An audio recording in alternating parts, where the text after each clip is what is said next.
Alors, on est d'Aflamet Dalet à Moudbet, aux trois dernières lignes, tout en bas, aux deux points. On avait vu dans la Mishnah, Dîner Nefashot, Danin, Bayom. Les Dîner Nefashot, on les juge le jour et on les conclut également le jour. On ne peut pas conclure en soirée. Et il fallait donc, on se verra par la suite de l'Agmara immédiatement, que pour la condamnation, il fallait conclure non seulement le jour, mais le jour d'après. Il fallait laisser la nuit entre-temps. L'Agmara, elle demande, c'est quoi quelle est la source pour laquelle on ne peut juger la totalité des dîners nefashot, enfin, et ils ne peuvent être jugés que durant la journée, aussi bien le début, les débats que la conclusion, que le gmardin. Mina hanemile, d'où sont ces choses, d'où cela sort-il, demande l'Agmara. Amar Ravshimi Barchia, il a dit Ravshimi Barchia, Amar Kra, il a dit le verset parce que c'est écrit. Et donc là, on rapporte un pasouk de la fin de la paracha de Balak. Je vais vous montrer je vais le lire dans la Torah directement. C'est suite à la faute des Bnei Israël qui se sont laissés entraîner à la Vodazara avec Baal Péor, suite à l'entreprise de Balak, Bilham, de maudire le peuple. Ça n'a pas marché, vous connaissez l'histoire avec Bilham. Et donc Bilham a conseillé à Balak d'aller faire fauter les Bnei Israël au moyen de la débauche, en envoyant les Benot Moab, les filles de Moab. Et donc, il y a une partie du peuple qui s'est livrée à la débauche, à la Avodazara. Et suite à ça, la Torah dit, voilà, Vayomer Hashem el Moshe, donc il y a Dieu qui dit à Moshe, Kach et kol raché ha'am, prends toutes les têtes du peuple, prends les chefs du peuple. Alors, en fait, l'Agma va citer pour l'instant, dans un premier temps, uniquement la seconde partie du verset, qui commence ici, Vehoka otam lachem neged hashamesh. Vehoka otam. Alors, oka, c'est un terme que l'Agmara va interpréter, va expliquer comme signifiant pendre.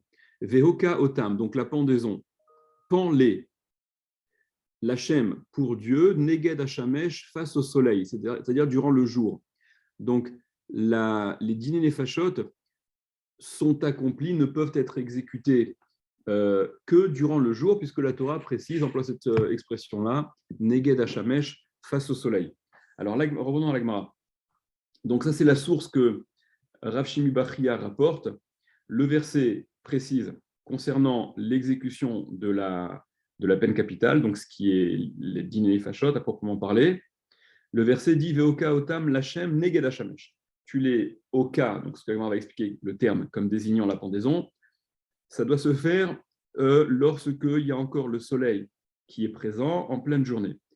Amar Afriza, il a dit Afriza, Minain leokaa shiitlia. D'où sait-on que cet okaa, ce terme-là, il désigne la tlia, la pendaison? Dirtiv, répond l'Agmara, par rapport à ce qui est écrit dans le Nach, et là on est dans Shmuel Bet, le pasuk dit Veoka anum lachem begivat shaul bechir Hashem, ils les ont pendus. Donc, l'Hachem, Begivat Shaul à Givat Shaul, c'est l'endroit, Bechir Hashem, Givat Shaul, qui était l'élu de Dieu. Et on voit les psukim d'abord, on passe au Daf Lamed He Amud Aleph.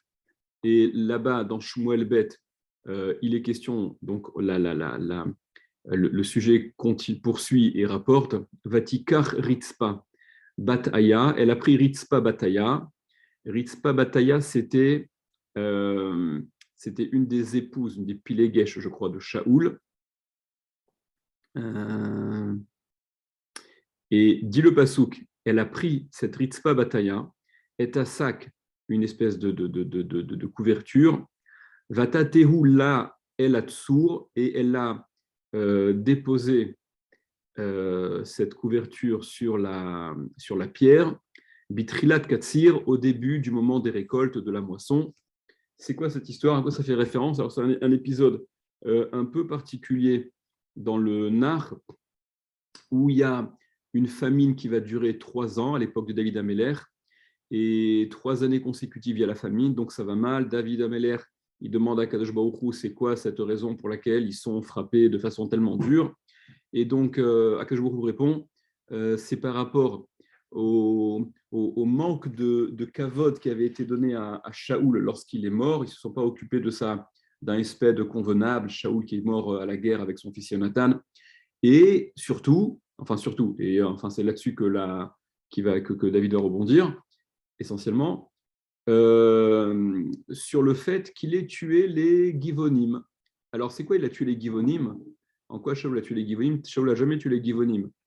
Et alors, les Mefarshim m'expliquent, c'est qu'il y a deux raisons qui sont données, il me semble, là-bas. C'est que lorsque David Amelech était en fuite et qu'il s'est réfugié dans la ville de Nov, où il y avait les Kohanim, et ces Kohanim-là, ils étaient approvisionnés justement par les Givonim, cette tribu, cette peuplade qui avait intégré les Béné Israël de façon trompeuse à l'époque de Yoshua déjà. Et quand Shaoul il a soupçonné les Kohanim de Nov de prendre parti pour David Améler, il les a tous tués. Et donc les Givonim qui approvisionnaient cette ville, ces Kohanim, se sont retrouvés finalement sans emploi, sans ressources. Et donc c'est considéré comme si Shaoul, de façon indirecte, les avait tués. Il y a une autre raison qui est de... Ouais, il y a aussi, je ne sais plus, c'est rapporté, que Shaoul, il a aussi exécuté... d'ailleurs, ça va être le nombre qui va apparaître ici, 7 d'entre les Givonim, ou de la ville de Nov, je ne sais plus exactement. En tout cas, dans les versets qui sont rapportés ici, regardez. Revenons rapidement au Hamoud précédent. La Rafriza demande, d'où sait-on que ce terme Veoka et Oka Otam que Akadosh Baruch Hu adresse à Moshe Rabbeinu suite à la faute de la Avodazara désigne la pendaison. Rafrizda, il dit, d'où est-ce qu'on le sait? Parce que c'est écrit dans Shmuel, donc dans le Nar, que les Givonim. Alors, Akadosh Baruch Hu répond à David Ameller suite à la question, mais comment se fait-il qu'ils subissent une telle famine durant 3 ans? Qu'est-ce qu'ils ont fait de mal? Qu'est-ce qu'ils ont à se reprocher? Et la réponse que Akadosh Baruch Hu rapporte, c'est justement ce qu'ils ont, le manque de kavod vis-à-vis de Shaoul, et par ailleurs, les Givonim que Shaoul a tués. Alors, ça, entre parenthèses, la Gemara dans Yivamot, elle relève Akadosh Baruch Hu, il semble plaider le kavod de Shaoul d'un côté et accuser ses actions de l'autre. On n'a pas manifesté de kavod à Shaoul au niveau de son espède, et la raison pour laquelle il y a la famine, c'est que Shaoul, il a tué les Givonim. Ça semble contradictoire. En effet, l'Agmara dit qu'il faut faire la part des choses. Et donc, le passage qui est rapporté ici, c'est que suite et donc la réponse que Akadosh Baruch Hu apporte, elle est donc liée au tort causé aux Givonim. Et donc David Ameller va s'adresser aux Givonim, va leur demander comment est-ce qu'ils peuvent, est-ce qu'il peut se réconcilier, ou en tout cas faire en sorte que les rancœurs et les rancunes elles soient dissipées. Et les Givonim, ils vont demander que David leur transmette 7 d'entre les descendants de Shaoul, le roi Shaoul, qu'ils puissent les exécuter. Et donc, c'est ce qu'ils vont faire. David, il va s'exécuter, il va transmettre les 7 descendants de Shaoul, le roi Shaoul, et ces 7 descendants, fils même, je crois, de Shaoul, vont être pendus par les Givonim. Et donc, c'est ce que le Passouk dit. Veokaanum lachem begivat Shaoul bechir Hashem. Donc, ils les ont pendus. Lachem, comment c'est dans le Passouk? Je vais juste vous voir dans le Passouk avec vous. Shmuel Bet Kafalef.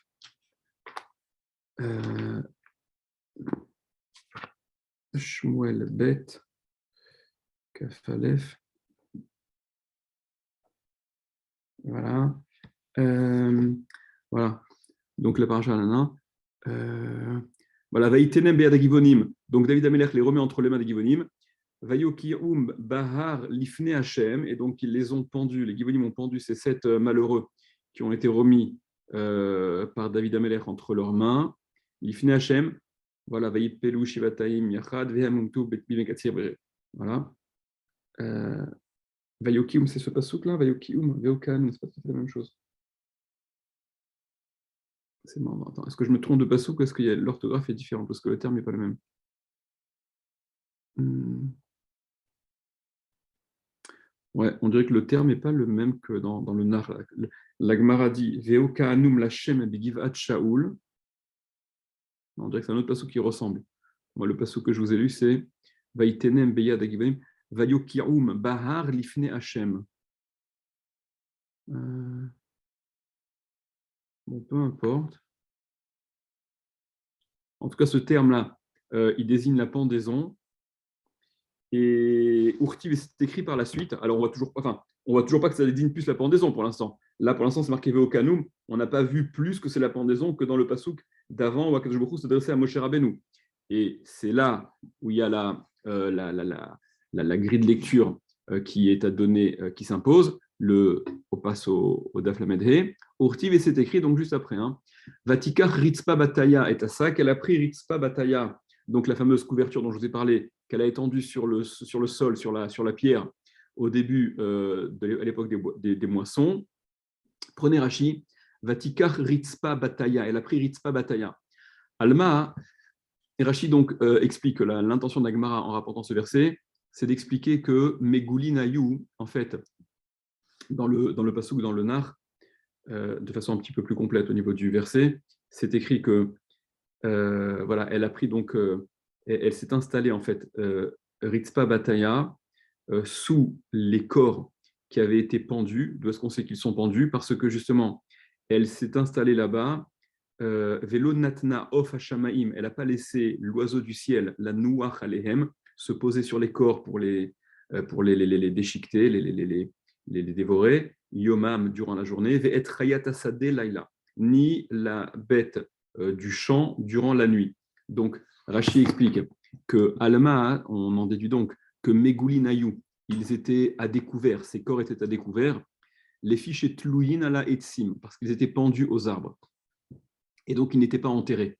Donc, les corps, les cadavres étaient pendus. Donc, le terme Veokaanum ou Vayokium, etc., ce terme de Okaa désigne la pendaison.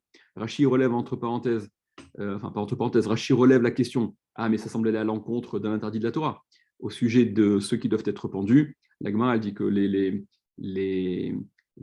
ceux qui sont exécutés par la peine de skila sont ensuite pendus, mais uniquement durant la journée, et ils ne doivent pas être passer la nuit. Alors Rashi rapporte, relève, Veim Mishum Lotalin Nivlato, etc. Et si tu demandes, mais il y a quand même un interdit de la Torah de ne pas laisser la dépouille durant la nuit pendue.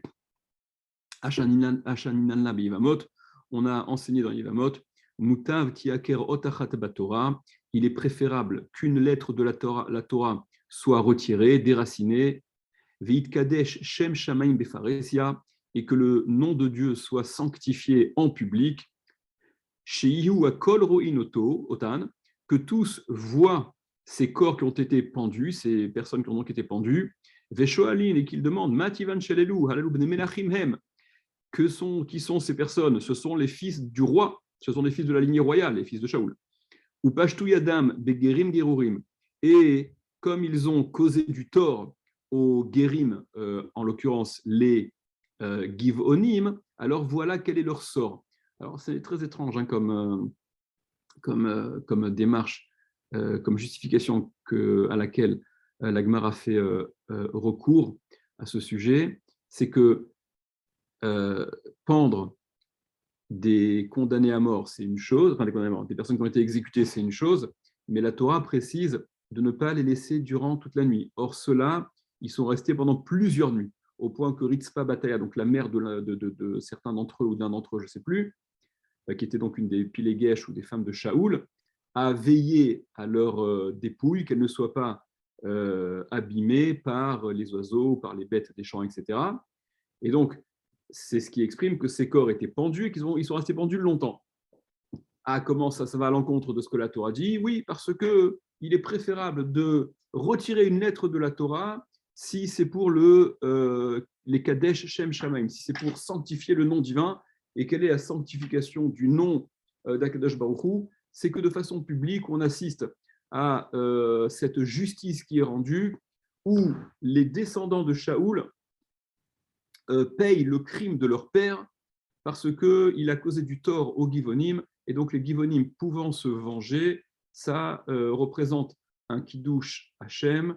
Voilà comment les Guérim, les étrangers, ont eu le droit, et voilà l'objet de leur vengeance. C'est sur des fils de lignée royale, il n'y a pas voilà, il n'y a pas de favoritisme ou de je ne sais quoi. Bon, c'est assez étrange comme passage. Venons, on continue. Quoi qu'il en soit, nous, ce qui nous intéresse d'un point de vue technique, c'est de déduire que le terme VOK, donc OKA, désigne la pendaison.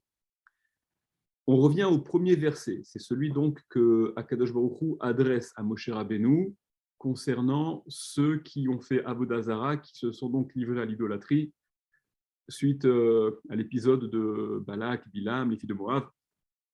Et donc là, la Gemara, elle ramène le début du verset. Urtiv, et c'est écrit, Vayomer Hashem el Moshe, il a dit Hashem à Moshe, Kach et kol rashi ha'am, donc c'est le début du verset de l'extrait que je vous ai lu au tout début. Donc il y a Hachem qui dit à Moshe, Kachet kol rashi ha'am, prends toutes les têtes du peuple, les chefs du peuple. La Gemara s'étonne. Ima am chatou, si le peuple a fauté, rashi ha'am, ma chatou, les chefs du peuple, en quoi ont-ils fauté? Parce que la suite du verset semble les désigner eux lorsque Dieu dit Vehoka otam et pends-les.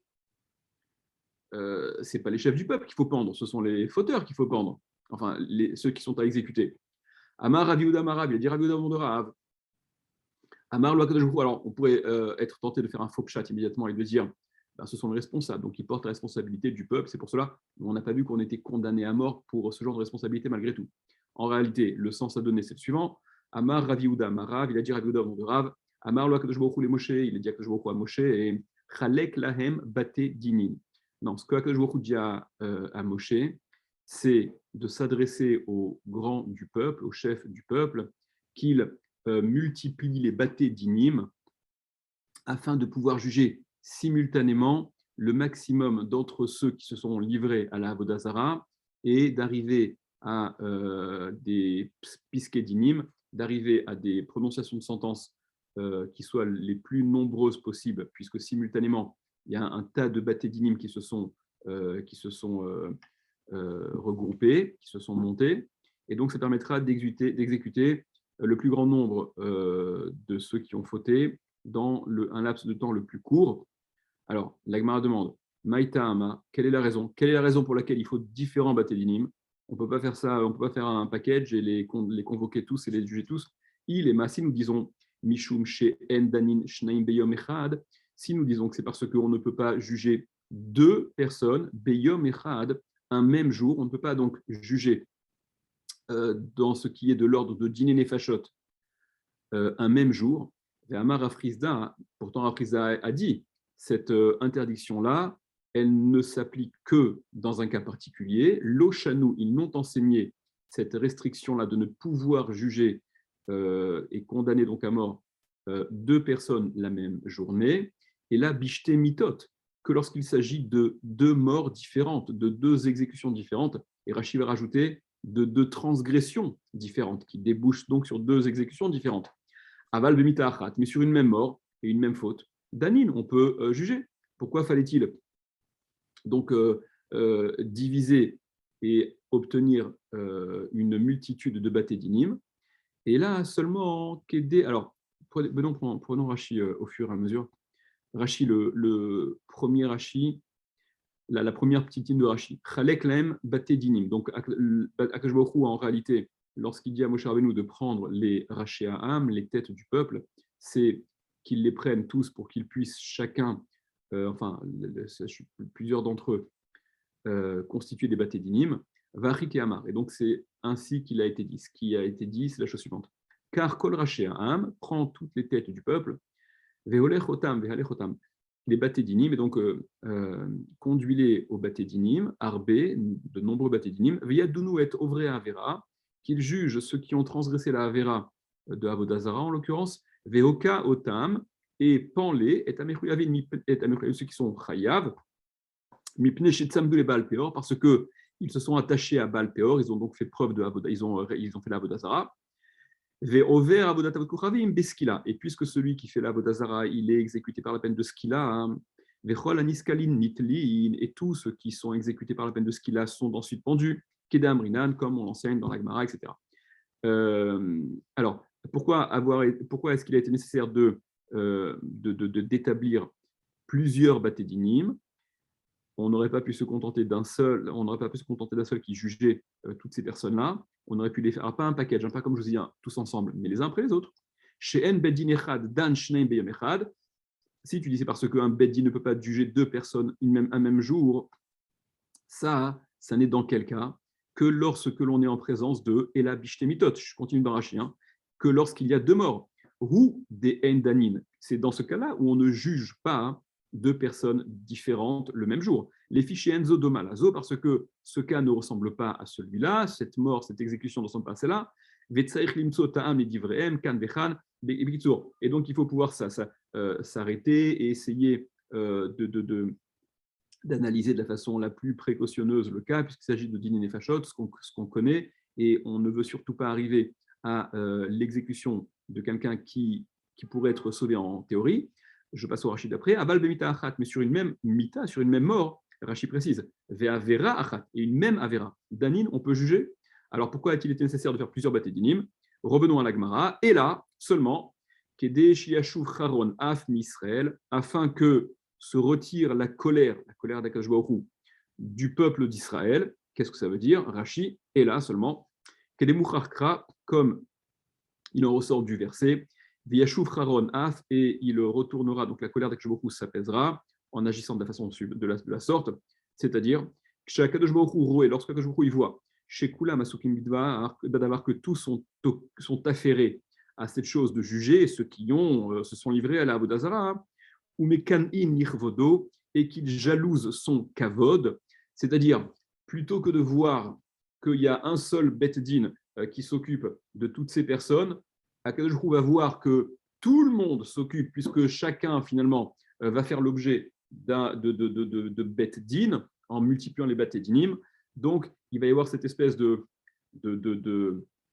dynamique d'une partie importante du peuple, tous les chefs du peuple, qui se livrent à laver l'affront, à jalouser le kavod d'Akadosh Baruch Hu, et c'est ce qui va donc apaiser sa colère. Kav Yachol. Ok, on continue, on est aux 2 points, on revient à ce que la Mishnah disait à nouveau. Din et Mamonot, Gomrin, Bobayom, les din et Mamonot, les procès d'ordre financier, on peut les conclure durant la journée, mais aussi durant la nuit. Ça, c'était vrai pour les din et Mamonot, mais en fait, ce sur quoi on s'intéresse, c'est le verroulé, là, c'est le etc. Par contre, les din et les fachot, ce qu'on a dit avant, ils ne peuvent être conclus que le jour. Et que, non, excusez-moi, c'est pas sur ça, et c'est sur la suite de la Mishnah. Et il fallait attendre la nuit, que la nuit passe, lorsque l'on décidait de condamner. Comment c'était marqué dans la Mishnah? Voilà, que la Mishnah disait, donc, on peut finir le jour pour Bobayom, voilà, Ubayom chez les Acharav les Chova. Et le jour d'après, lorsqu'il s'agissait de condamner. Donc, on ne condamnait pas, on ne prononçait pas la sentence d'exécution, quand c'était donc d'exécution qu'il s'agissait. Le jour où le procès avait été ouvert, il fallait attendre le lendemain. Minan Emile, demande la Gemara d'où ça sort. Amar Abechanina, d'Amarka, il dit Abechanina, parce que le verset a dit. Et là, c'est un verset dans Yeshaya. Alors, c'est au tout début de Yeshaya. Meleati mishpat tzedek yalinba ve'ata meratzrim. C'est un verset qui, alors je vais dans le Nar aussi, dans Yeshaya. C'est au tout début de Yeshaya. C'est des psukim que vous connaissez, le début de Yeshaya, il fait l'objet d'une haftara. Voilà. Echa ita lezona, donc c'est Yeshaya qui adresse les reproches au peuple sur la dégradation du peuple, etc. Voilà, Kiria Nehemana, la ville qui était de confiance, qui était fidèle, Mele Ati Mishpat, qui était pleine de Mishpat, de justice, Tzedek, enfin de loi, Tzedek de justice, Yalinba, qui résidait dans cet endroit-là, Veata, et maintenant Merat Sechim, il y a des assassins, c'est-à-dire qu'on est passé d'une cité fidèle et juste, etc., où reposait la justice et la loi, et maintenant on est en présence d'assassins.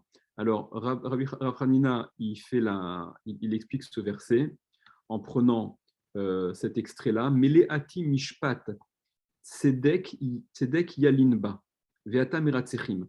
Donc, Meleati mishpat, pleine de loi, de tzedek, de justice. Yalinba, yalin, c'est aussi le terme qui désigne le fait de passer la nuit. Alors, c'est au sens premier la justice et la loi qui régnait, qui se trouvait dans cette ville. Mais Yalin, il va le traduire et être Doresh selon l'étymologie première qui désigne le fait de passer la nuit. Veata meratzechim, et maintenant ils sont des assassins. Ça veut dire, prenez Rashi, Tzedek Yalin ba, le Tzedek, donc la justice, Yalin ba, fait passer la nuit. Regilin ayu mitrila lehalin et adin. Ils avaient l'habitude au début de lehalin, de laisser la nuit passer pour le din, pour prononcer la sentence. Et on ne s'empressait pas de condamner lorsqu'un jugement qui avait été ouvert en journée et sur lequel on avait a priori plus de questions et qu'on tendait à la condamnation, on n'attendait pas, on ne condamnait pas avant d'attendre que la nuit ne passe. Donc, ils avaient l'habitude au début d'attendre, Kedele Tzadko, pour éventuellement l'innocenter, la nuit portant conseil. Veata, mais maintenant, Keshen Osim Ken, quand on ne fait plus comme ça, puisqu'ils ne prenaient plus le temps de temporiser, d'attendre le lendemain, Are En Kemeratzrin, c'est comme s'ils étaient des assassins. Voilà quelle est la source à cette obligation d'attendre la nuit, d'après Rabbi Hanina. Verava Amar Meacha. Et Rava, lui, il dit non, c'est d'ici qu'on apprend cette nécessité de temporiser, donc de laisser la nuit passer avant de prononcer la condamnation à mort. Parce que, c'est toujours dans Yeshaya, c'est un peu plus loin. C'est un peu plus loin, je crois. Un peu plus loin, un peu avant, je ne me rappelle plus. Non, c'est avant, c'est quelques trucs qui m'avant. Alors, c'est marqué. Alors, l'extrait que Rava rapporte. Ashru Chamotz. Alors, Ashru Chamotz, qu'est-ce que ça veut dire? Ashru Chamotz.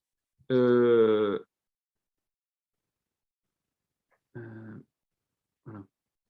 Ashru, Rava dit, Ashru Dayan chez Mechametz et Dino. Ashru, ça peut s'expliquer comme signifiant comment dire, donner raison, encourager, renforcer, ou ça peut aussi être la racine du mot ashré, heureux. D'ailleurs, c'est comme ça que le Yad Rama explique, il me semble. Quoi qu'il en soit, Ashru Chamotz, c'est quoi? Certifier, donner raison, renforcer. Chamotz, celui qui est le Dayan chez Mechametz et Dino. La racine Chamotz, Chametz, les Achmitz en hébreu, c'est de là que vient le terme Chametz. C'est qui laisse attendre, qui prend le temps. Donc, Ashru Chamotz, donner raison, encourager. Encourager qui? Le Dayan, le juge, qui est Mechametz, le din, qui laisse le temps avant de prononcer la sentence, qui va donc remettre au lendemain et qui va s'en tenir donc à cette nécessité d'attendre que la nuit passe. Voilà quelle est la source de Rava en expliquant, voilà, de façon un petit peu seconde lecture au deuxième degré de ce pasouk. Maintenant, l'Agmara va se livrer au ping-pong classique. Si Rabbi Hanina, il apprend de son pasouk, la Meleati Mishpat Tzedek Yalinba, où il y a le terme qui désigne le fait de passer la nuit, que fait-il de ce Ashrei Chamotz? Et Rava, qui lui déduit de ce pasouk Ashrei Chamotz, que fera-t-il du pasouk de Rav Hanina classique, des marches classiques de l'Agmara? Donc l'Agmara demande immédiatement Veidar, et l'autre c'est Rabbi Hanina qui a parlé en premier, Ashru Chamotz, il explique comment. Il dit Ashru Chamotz, Ashru, voilà, non, il faut dire ça, il dit Ashru Chamutz Velo Chometz. Et ça, c'est la Gemara dans Baba Kama qui parle de ça. C'est Ashru, alors là, dans le sens donner raison, c'est pas donner raison, mais c'est préoccupez-vous d'abord du Chamutz, de celui qui est sujet au Chamutz, au Hamas, ça ressemble un petit peu, je crois que c'est ce que le Yad Rama dit, dans un cas où, et c'est ce que Rashi rapporte immédiatement, voyez-le dans Rashi, il le dira mieux que moi, regardez, Rashi, Ashru Hamutz, alors peut-être on fait le Rashi d'avant même, Veida, voilà, c'est Rashi d'avant. Et donc l'autre, que fait Rabbi Hanina de ce Ashru Hamotz, donc Veida, et l'autre, explique Rashi, Miba Ele, il en a besoin de ce Ashru Hamotz, les Har Drasha, pour la drasha suivante, de Amar be Babakama, selon ce qu'on a dit dans Babakama, comme on a dit dans Babakama, Minayin Shniskakin la Tovea Trila, d'où sait-on qu'on se préoccupe d'abord du demandeur, de celui qui est Tovea, de celui qui réclame. Kegon, de quel cas s'agit-il? C'est quoi se préoccuper du demandeur plutôt que de celui auquel il s'adresse? Kegon, le cas suivant, à Tovea et Travero Ladin, celui qui réclame son prochain pour un jugement, donc il y a un demandeur qui accuse son prochain de lui devoir de l'argent parce que chez Hilvaou, qui lui a prêté, il y a Réhouven qui réclame à Shimon parce qu'il lui a prêté de l'argent, Ve'enom Shalem, et que Shimon ne rembourse pas son dû à Réhouven. Vezetoano, mais ce Shimon-là, il plaide pour sa défense, Mashkon Ayali Beyadcha, un gage qui m'appartient était en ta possession, en garantie de ce prêt que tu m'as accordé, Venit Kalkel o Avad. Et ce gage que je t'ai laissé, tu l'as abîmé, il s'est abîmé ou il a été perdu. Donc il n'y a pas de raison que je te rembourse puisque toi, tu n'es pas en état, tu n'es pas en mesure de me rendre le gage qui était quelque part, qui était en quelque sorte garant de ce prêt. Alors, comment est-ce qu'on procède dans ce cas-là? On écoute le Réhouven, on écoute Shimon, on fait quoi? Dit la Gemara dans Baba Kama, Nizkakin Trila Bet Din les Tiliat Atovea. Le Bet Din se focalise dans un premier temps sur la réclamation du Tovea de Réhouven, donc le demandeur, Achie Mamono Beyado, jusqu'à ce qu'il récupère l'argent qu'il a effectivement prêté, et ensuite, Nizkakin Ledin Amashkon, on va se préoccuper, on va juger concernant le mashkon, le gage. Donc, voilà la source de cette chronologie, de cet ordre à donner dans ce genre de litige, d'après Rafranina, du Pasuk Ashru Hamotz. Et donc, apparemment, il faudrait lire non pas Ashru Hamotz comme c'est marqué, mais Ashru Hamutz, c'est le passif, celui qui est sujet, qui est victime, entre guillemets, d'une forme de vol, en l'occurrence, le prêteur qui ne récupère pas ce qu'il a prêté. Donc, dans la Gemara, Veidar et l'autre, donc c'est Rabbi Hanina, Ashuru Chamutz Velo Chometz. Donc, préoccupez-vous, donnons priorité au lésé, le premier lésé, celui qui a prêté, qui ne récupère pas son argent, Velo Chometz, et non pas celui qui cause ce préjudice, donc l'emprunteur qui ne rembourse pas. La Gemara demande Veidar et l'autre, et donc Rava, qui déduisait de ce verset Ashru Hamotz, etc. Que fait-il du premier verset que Rabbi Hanina a rapporté, Meleati Mishpat Tzedek Yalinba, que la ville était emplie de justice et de loi parce qu'on attendait, on temporisait, la façon dont il expliquait. Donc, comment est-ce que Rava explique ce verset-là? Hay Meleati Mishpat Mai Avidle. Il fait quoi de ce Meleati Mishpat, de ce pasouk-là? Elle était emplie de loi. Qu'est-ce qu'il en fait? Eh bien, qu'il est Rabbi Lazar, Amar Rabbi Yitzhak, de Amar Rabbi Lazar, Amar Rabbi Yitzhak, il explique comme ce que Rabbi Lazar a dit au nom de Rabbi Yitzhak, à savoir Kol ta'anit shemalinin bo et atzdaka keilu shofer damim. Tout jeune, on va traduire, on va expliquer, tout jeune, quand on ne mange pas, chez Malinin bo et atzdaka, où on laisse la nuit passer avant de faire la tzedaka à la sortie du jeûne aux pauvres, Keilu shofer damim, c'est comme s'il versait le sang. Chez Nehemar, quel rapport avec le pasouk? Eh bien là, regardez, on prend les termes du pasouk, les termes suivants. Chez Nehemar, selon ce qui est dit, Meleati Mishpat Sedek, Vegomer, etc. Elle était emplie, donc, Mishpat Tzedek, raison, Rachid va expliquer, c'est par rapport au Rachid. Kol Ta'anit, tout jeune. Regilin Ayub Belele Ta'anit, ils avaient l'habitude, les nuits de jeûne, la nuit de jeûne, la sortie du jeûne, la sot tzedaka, de faire de la tzedaka, Ve'ayu ene anim nesuot, les chars et les yeux des pauvres étaient portés à cela, ils étaient dans l'attente, impatiente de cette tzedaka. Ve'im yalinu, et s'ils attendaient la nuit, donc la suite du pasouk en fait, Bal Yalin, pas Bal Yalin, Tzedek Yalin, en fait, c'est là, ils expliquaient le pasouk de la façon suivante. Si Tzedek, la justice, qui est à comprendre en termes de Tzedaka, Yalin, elle passait la nuit, si on attendait la nuit avant, la nuit passée, donc le lendemain matin, avant de faire cette Tzedaka, eh bien, c'est ce que le verset conclut, Veata merat sechim, et maintenant ils sont comme des assassins. C'est-à-dire, ne pas s'empresser de faire la tzedaka immédiatement la nuit parce que les pauvres sont dans cette attente impatiente d'avoir cette tzedaka qui leur permettra donc de se nourrir après cette difficile journée de jeûne. Ceux qui attendraient la nuit avant de faire la tzedaka, la nuit passée donc le lendemain, sont considérés comme des assassins, comme s'ils versaient le sang. Revenez à Rashi, voilà, revenez sur Rashi, et